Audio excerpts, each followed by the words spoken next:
National Rural Manager for Harcourts Group, and here's a bit of a monthly update on what's happening out there in the rural market scene. Well, Jim, tell me what's happening in the rural market at the moment, please. It's actually quite interesting at the moment, John. We've got a bit of a diverse marketplace in terms of the larger farm, the true rural market. There hasn't been a lot of property come on the market, obviously, over the winter months, and the farmers around the country have been pretty busy with lambing and calving and mating in terms of the dairy industry is concerned. So the actual marketplace has been relatively quiet. Not a lot of sales occurring, but now we're getting through that busy period, and the farmers out there are just starting to talk about putting their properties on the market. And when I talk to our consultants from all around New Zealand, they're all saying now that they're starting to get inquiry from farmer clients who are saying, hey, now's the time, we need to start thinking of doing something. So I'd expect to see the actual farm market start to pick up from this month going forward, and then we'll have some real results to be able to talk to what's actually happening. So, Jim, have prices moved much lately? To be quite honest, they haven't, not in the true farm market. The prices haven't shifted much at all. By and large, mainly because there just hasn't been enough stock on the market for people to buy. There is certainly a good list of clients, of buyers out there who are looking to buy property, but the reality is the stock levels have been fairly low. In relation to that, if you look at the sort of lifestyle market right throughout New Zealand, it's been at the opposite end of the spectrum, particularly around the large population centres of Auckland and Christchurch.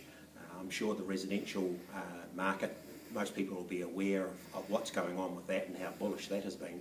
And that has really been reflected in the lifestyle marketplace as well, because those two markets, the lifestyle market and the residential market, are very closely related. So what's tended to happen particularly around the outskirts of Auckland and Christchurch, property prices have shifted, and in the market where blocks of land and property sold up to 10 hectares, Harcourts has had a particularly good run of sales in that particular area over the last few months. And in August alone, almost one in every 4 lifestyle blocks up to 10 hectares that was sold right through the country has been sold by a Harcourts consultant, and that's been an actually outstanding result for us and for the company.